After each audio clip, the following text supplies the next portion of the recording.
आप देख रहे हैं लाइव इंडिया हर पल। नमस्कार, लाइव इंडिया में आपका स्वागत है। मैं सम्राट। बिहार में महिला मुख्यमंत्री रोजगार योजना का शुभारंभ किया गया। इस दौरान बिहार के बीजेपी अध्यक्ष दिलीप जायसवाल ने कहा है कि महिलाओं को मोदी की गारंटी पर पूरा भरोसा है। उन्होंने कई बातें कही हैं। देखिए, उन्होंने कहा कि एनडीए सरकार ने पिछले वर्षों में विकसित बिहार के सपने को पूरा करने के लिए जो काम किए हैं, वृद्धावस्था पेंशन देना, 125 यूनिट मुफ्त बिजली देना, और उन्होंने कहा है कि हम एनडीए सरकार द्वारा किए गए कार्यों को बिहार के हर घर तक पहुंचाने का काम करेंगे। आज बिहार के महिलाओं के खाते में 10,000 रुपये भेजे जाएंगे, जिससे उन्हें स्वरोजगार में मदद मिलेगी। उन्होंने आगे कहा कि विपक्ष अफवाहें फैलाकर कुछ लोगों और महिलाओं को बहकाने की कोशिश कर रहा था, लेकिन महिलाओं को मोदी की गारंटी पर भरोसा है।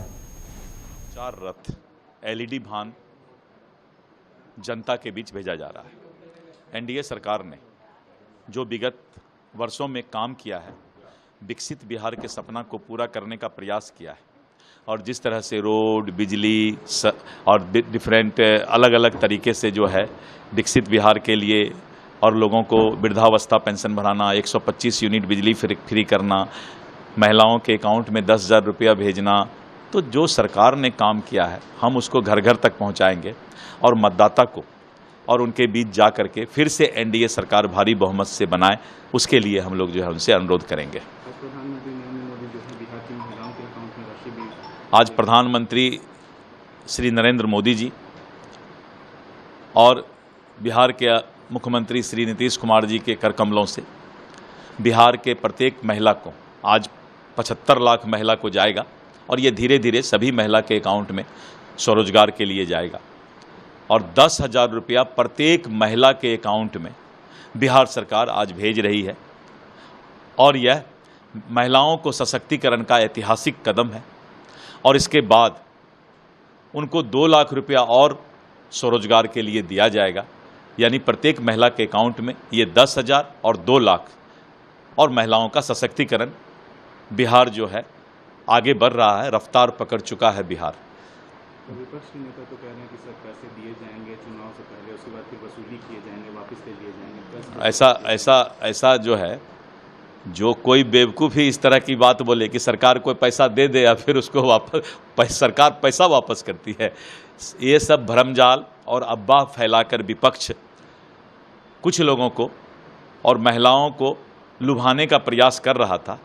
लेकिन नीतीश कुमार जी और श्री नरेंद्र मोदी जी के नेतृत्व में प्रत्येक महिला के अकाउंट में 10,000 रुपया जो भेजा जा रहा है, विपक्ष वादा कर रहा था कि चुनाव के बाद हम कुछ दे देंगे, लेकिन बम्पर प्राइज 10,000 रुपया सीधे, फिर 2 लाख रुपया फिर महिलाओं के अकाउंट में। तो ये महिलाएं मोदी के गारंटी पर, नीतीश जी के गारंटी पर विश्वास करती है, और इस देश में और बिहार में मोदी की ही गारंटी चलेगी।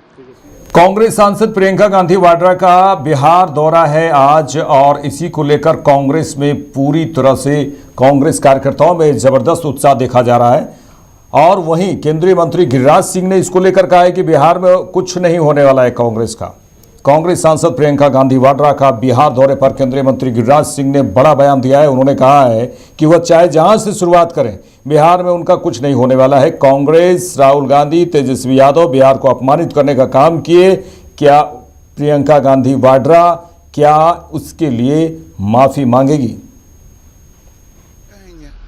मोतिहारी से शुरुआत करें, नकली गांधी का गांधी जी को प्रणाम करें।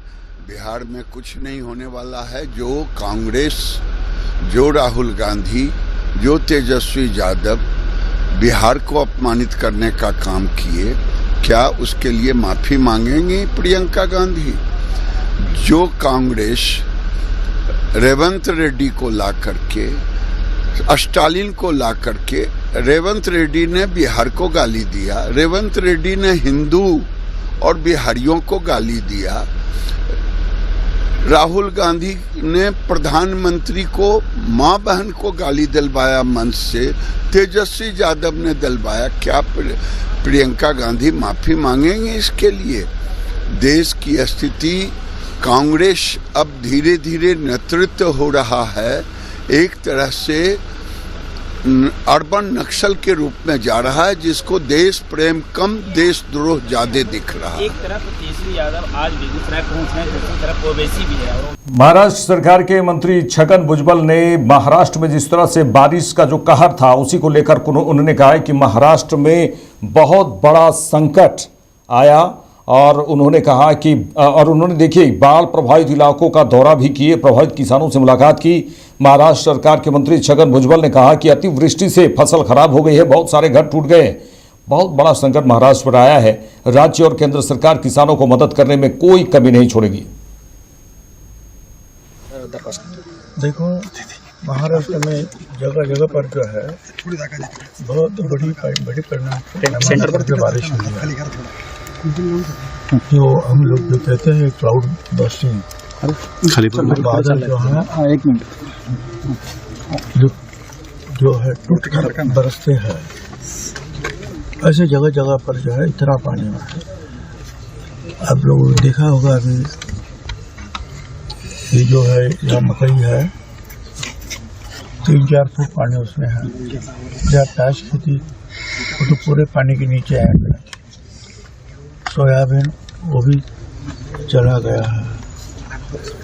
यहाँ कई लोगों की जो है अंगूर के बगीचे हैं, अनार के हैं या और कुछ है, पूरा सत्यानाश हुआ। लोग रो रहे हैं।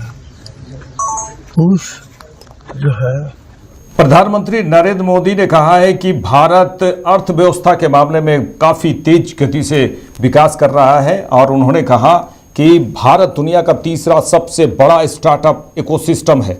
उन्होंने कई बातें कही हैं। देखिए, आज उन्होंने कहा कि भारत दुनिया का तीसरा सबसे बड़ा स्टार्टअप इकोसिस्टम है। इनमें से कई सारे स्टार्टअप फूड और एग्रीकल्चर क्षेत्र में काम कर रहे हैं। भारत में डाइवर्सिटी, डिमांड और इनोवेशन सभी कुछ मौजूद हैं। उन्होंने कहा कि मैं लाल किले से कही अपनी बात फिर दोहराऊंगा कि इन्वेस्टमेंट का भारत में विस्तार करने का यही समय है, सही समय है। आज भारत दुनिया का तीसरा सबसे बड़ा स्टार्टअप इकोसिस्टम है और इनमें से कई सारे स्टार्टअप्स फूड और एग्रीकल्चर सेक्टर्स में काम करते हैं। एआई, ई कॉमर्स, ड्रोन्स और ऐप को भी इस सेक्टर से जोड़ा जा रहा है। हमारे ये स्टार्टअप्स सप्लाई चेन्स, रिटेल और प्रोसेसिंग के तरीके बदल रहे हैं। यानी भारत में डायवर्सिटी, डिमांड और इनोवेशन सब कुछ मौजूद है। ये सारी चीजें भारत को इन्वेस्टमेंट के लिए सबसे अट्रैक्टिव डेस्टिनेशन बनाते हैं। इसलिए मैं लाल किले से कही अपनी बात फिर दोहराऊंगा, इन्वेस्टमेंट का भारत में विस्तार करने का यही समय है, सही समय है। बिहार में मुख्यमंत्री महिला रोजगार योजना का जो शुभारंभ हुआ, प्रधानमंत्री नरेंद्र मोदी ने वीडियो कॉन्फ्रेंसिंग के जरिए महिलाओं से बातचीत की। उन्होंने कहा कि 75 प्रधानमंत्री बिहार की 75 लाख महिलाओं के बैंक खाते में सीधे 10,000 रुपये यानी कुल 7500 करोड़ रुपए हस्तांतरित किए। इस दौरान प्रधानमंत्री नरेंद्र मोदी ने महिलाओं से बातचीत भी की वीडियो कॉन्फ्रेंसिंग के द्वारा। उन्होंने कहा कि इस महीने की शुरुआत में ही मुझे जीविका निधि सहकारी संघ शुरू करने का अवसर मिला था। अब इस व्यवस्था की ताकत मुख्यमंत्री महिला रोजगार योजना के साथ जुड़ गई है। मुख्यमंत्री महिला रोजगार योजना ने केंद्र सरकार के लखपति दीदी अभियान को भी नई मजबूती दी है। केंद्र सरकार ने देश में 3 करोड़ लखपति दीदी बनाने का लक्ष्य रखा। अब तक 2 करोड़ से अधिक बहनें लखपति दीदी बन चुकी हैं। उनकी मेहनत से गांव बदला है, समाज बदला है और परिवार का रुतबा भी बदला है। और जिस तरीके से बिहार की सरकार इस योजना को बढ़ा रही है, मेरा पक्का विश्वास है कि वो दिन दूर नहीं जब देश में सबसे ज्यादा लखपति दीदी बिहार में होंगी। ये जो आजकल लूट की चर्चा चल रही है ना, पहले एक प्रधानमंत्री ने कहा था, तब तो चारों तरफ उन्हीं का राज चलता था, पंचायत से पार्लियामेंट तक उनका राज था। और वो कहते थे कि दिल्ली से 1 रुपया भेजते हैं तो सिर्फ 15 पैसा पहुंचता है, 85 पैसे कोई पंजाब मार लेता था। आज जो पैसे भेजे जा रहे हैं ना, पूरे 10,000 रुपये आपके खाते में जमा होंगे। 1 रुपया कोई मार नहीं सकता है। ये पैसे जो बीच में लूट जाते थे, आपके साथ की बात के साथ ही ये योजना पूरे बिहार में, बिहार के हर कोने में और एक एक परिवार तक प्रभावी होने वाली है। साथियों, मुख्यमंत्री महिला रोजगार योजना ने केंद्र सरकार के लखपति दीदी अभियान को भी नई मजबूती दी है। केंद्र सरकार ने देश में 3 करोड़ लखपति दीदी बनाने का लक्ष्य रखा है। 2 करोड़ से अधिक बहनें अब तक लखपति दीदी बन चुकी है। और मैं गांव की महिलाओं की बात कर रहा हूं। उनकी मेहनत से गांव बदले हैं, समाज बदला है और परिवार का रुतबा भी बदला है। बिहार में भी लाखों की संख्या में महिलाएं लखपति दीदियां बनी है।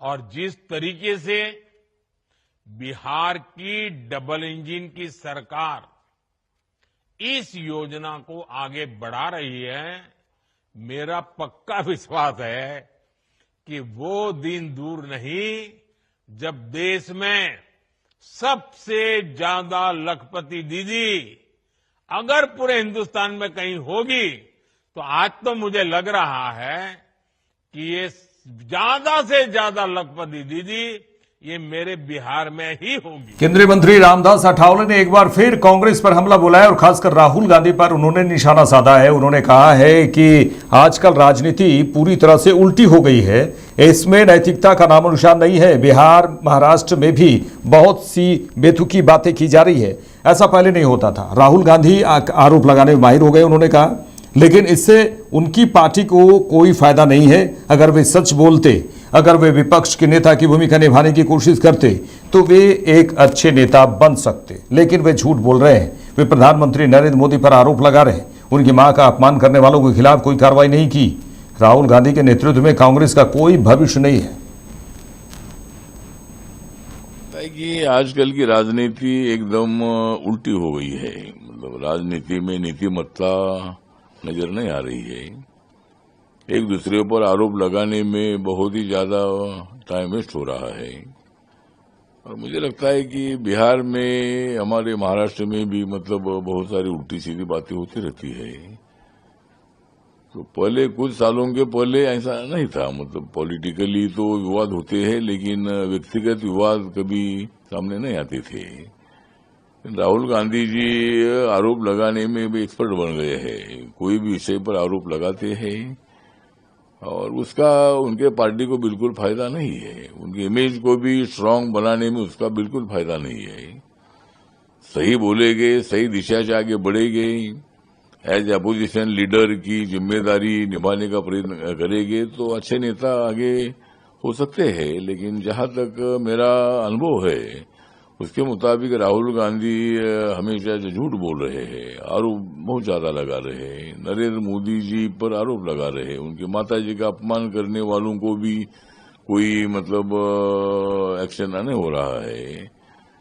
तो उससे मुझे लगता है कि कांग्रेस पार्टी को बिल्कुल फायदा नहीं है। कांग्रेस पार्टी कोलैप्स हो चुकी है और राहुल गांधी के नेतृत्व में कांग्रेस को भविष्य नहीं है, ऐसा मुझे लगता है। बिहार कांग्रेस अध्यक्ष राजेश राम ने कहा है कि प्रियंका गांधी वाड्रा बिहार आ रही है और इसके लिए पूरी तैयारी की गई है। और वहीं उन्होंने कहा है कि कांग्रेस सांसद प्रियंका गांधी सदाकत आश्रम में महिलाओं से बातचीत करेंगी और कई समस्याएं सुनेंगी और उसके बाद मोतिहारी में हर घर सम्मान सम्मेलन, जो हर घर सम्मेलन है, जिसमें वे शामिल होंगी। देखिए, सम्मानित राहुल गांधी जी इसके पहले भी आए, CWC की बैठक हुई। आज प्रियंका जी आ रही है। आज इनका 2 कार्यक्रम है। एक है स्कीम वर्कर्स, जो पूरे बिहार के महिला हैं, उनकी प्रॉब्लम्स को लेकर के वो संवाद करेगी। इंटरेक्शन है और उस इंटरेक्शन सदाकत आश्रम में है और महिलाओं के जो प्रॉब्लम्स है उसको सुनेंगे। और इसके बाद मोतिहारी में हर घर सम्मान सम्मेलन है, वहाँ पर शिरकत करेगी और वहाँ पे अपना वो संवाद करेगी। ये कांग्रेस पार्टी के लगातार जो जनहित के मुद्दों को लेकर के जो पूरे बिहार जो है देश का एक मानचित्र पर जो बिहार उभरा है और खास करके कांग्रेस पार्टी के लोग और कार्यकर्ता जो उभरे हैं वो हम समझते हैं कि आने वाला समय में कांग्रेस पार्टी के विचारधारा से लोग काफ़ी प्रभावित हुए हैं, जनहित के मुद्दों को लेकर के काफ़ी प्रभावित हुए हैं। यहाँ बेरोजगारी के आलम है, गुंडागर्दी का आलम बढ़ा हुआ है, तो लोग उब चुके हैं और सभी लोग इंडिया गठबंधन के और कांग्रेस के तरफ लोग मुखातिब हैं। लोग इस तरफ से अपना जो है लोग आशा भरी निगाहों से राहुल गांधी जी और प्रियंका जी के प्रति। एलजेपी रामविलास पार्टी के नेता अरुण भारती ने कहा है कि गठबंधन में जो सीटें बंटवारे हो रहे हैं वो समन्वय के साथ होगा, बहुत ही अच्छे समन्वय के साथ होगा। और केंद्रीय गृह मंत्री अमित शाह बिहार आ रहे हैं, तो निश्चित रूप से जो सीटों का बंटवारा होगा और उसमें किसी भी प्रकार से कोई विवाद नहीं होगा, वो अच्छे समन्वय के साथ ही होगा। उन्होंने आगे कहा कि मुझे पूरी उम्मीद है कि जिस तरह से वे तेजस्वी यादव किसी भी तरह से बिहार में अपनी सरकार बनाने के लिए आतुर हैं, तेजस्वी यादव पर हमला बोलते हुए उन्होंने कहा, और उन्होंने ये भी कहा कि उनकी यह इच्छा कभी पूरी नहीं होगी। देखिए, अमित शाह जी बिहार आ रहे हैं, उनका स्वागत है बिहार में। और मुझे लगता है कि बिहार में विकास के सौगात के साथ साथ गठबंधन के इस पे भी विचार करने के लिए आ रहे हैं। और आने वाले समय में जैसा मैं पहले से हम लोग कहते रहे हैं कि हमारे गठबंधन में एक बड़े ही अच्छे समन्वय के साथ भी सीटों का बंटवारा हो जाएगा। तेजस्वी यादव कल घोषणा की है कि यदि उनकी सरकार बनेगी तो वहाँ योजना चलाएंगे, मकान, अनाज और हम लोगों ने उनके मकान, अनाज और जो भी माँ बहन योजना का हम लोगों ने नमूना जंगल राज में देख रखा है। मुझे पूर्ण उम्मीद है कि जिस तेजी से वो लालायित है कि किसी तरह से ये केन प्रकार सरकार में आ जाएं और बिहार में दोबारा जंगल राज कायम हो, उनका ये मंसूबा पूरा नहीं होता दिख रहा है। आपस में उनका कांग्रेस से नहीं बन रहा है।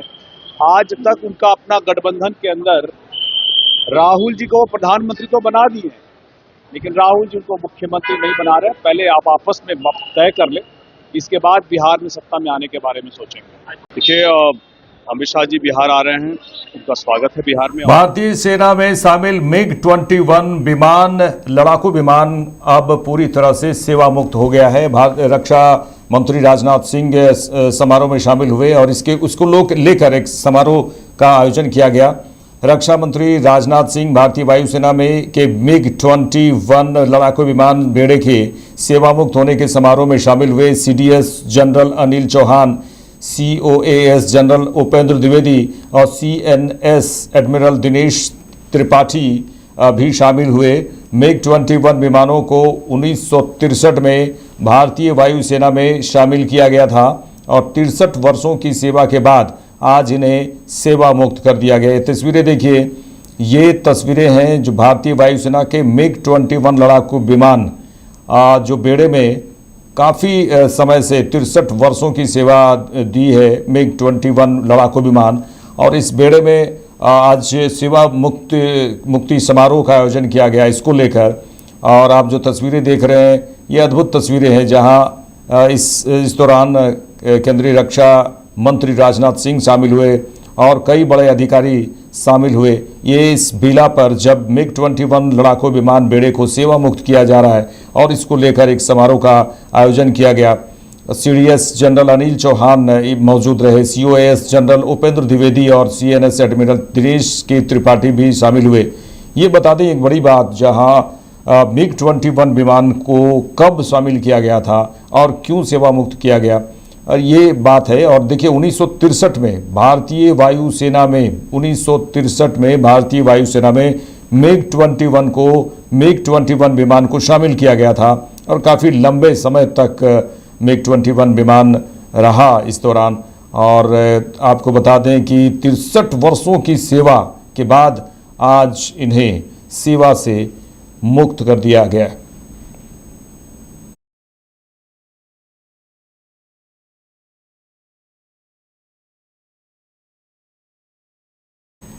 दिल्ली राज्य हज समिति ने स्वच्छता कार्यक्रम का आयोजन किया।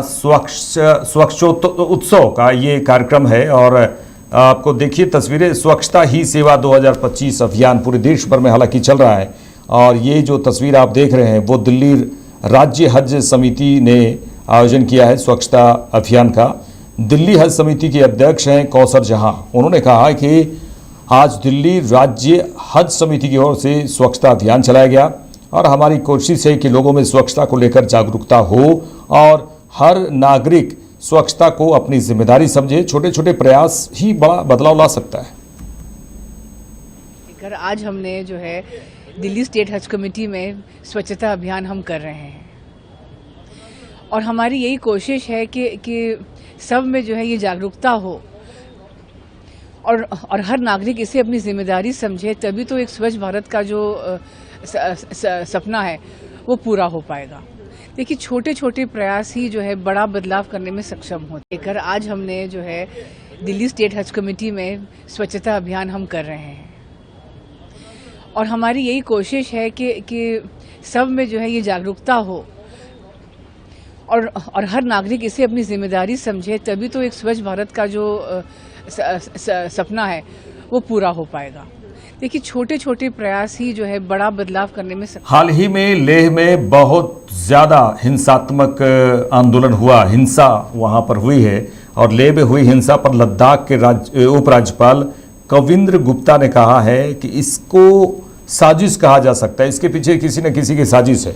लद्दाख अभी भी शांति प्रिय है लेकिन जो कुछ लोग हैं वो माहौल बिगाड़ना चाहते हैं, लेकिन हम ऐसा होने नहीं देंगे। उन्होंने कहा इस घटना में 90 लोग घायल हुए थे जिसमें से 19 लोग अभी डिस्चार्ज होने बाकी हैं और उन्होंने कहा कि उम्मीद है वो भी जल्द डिस्चार्ज हो जाएंगे। यहाँ पर वातावरण फिर से शांत हो ऐसे प्रयास किए जा रहे हैं। धारा 163 लागू किया गया है। एहतियातन के लिए स्कूल और कॉलेज बंद कर दिए गए हैं। उम्मीद है कि जल्द माहौल ठीक हो जाएगा। उन्होंने कहा है कि आज हम बैठक करने वाले हैं और अब माहौल शांत है। इसको रेवोल्यूशन नहीं किया जा सकता, कहा जा सकता है, इसको साजिश कहा जा सकता है। नंबर 1। नंबर 2, लद्दाख अभी भी शांति प्रिय है लेकिन जो लोग कुछ इस माहौल बिगाड़ना चाहते हैं उनको नहीं बिगाड़ने देंगे। ये जो आपने घायलों की बात की है, परसों हमारे पास 90 घायल थे, कल कुल मिलाकर के 19 लोग उसमें से रह गए हैं। तो उम्मीद है कि वो भी डिस्चार्ज कर दिए जाएंगे। कुछ को माइनर इंजरीज, किसी को थोड़ी ज्यादा इंजरीज हुई थी, उसी को देखते हुए यहाँ पर जो वातावरण है फिर से शांत हो, इस प्रकार के प्रयास किए जा रहे हैं। कल भी हमने देखा था कि कर्फ्यू था और 163 इम्पोज किया गया है। किसी को कोई वो नहीं है, लोगों का इकट्ठा होना वो ठीक नहीं है। एहतियातन स्कूल और कॉलेजेस बंद किए गए हैं, तो मुझे उम्मीद है कि जल्द माहौल ठीक हो जाएगा। कितने दिन तक का एंटिसिपेशन है और क्या कुछ सिक्योरिटी इनपुट्स आ रहे हैं? देखिए आज इसके बाद हम एक मीटिंग करने वाले हैं। मीटिंग के बाद हम कुछ बताएंगे। मीटिंग किन किन लोगों से है? और स्वाभाविक बात है कि ये जो लॉ एंड ऑर्डर एडमिनिस्ट्रेशन और पुलिस या सुरक्षा बल है उनके साथ ही मीटिंग होगी। अभी क्या माहौल है लद्दाख की अगर हम बात करें? आप जाकर के देख सकते हैं, माहौल शांत है और किसी प्रकार से किसी को रोका नहीं जा रहा। तो केवल ये है कि इकट्ठे होकर के जुलूस निकालने में। मेरे साथ इस बुलेटिन में इतना ही। देश दुनिया की तमाम खबरों के लिए देखते रहिए लाइव इंडिया। नमस्कार।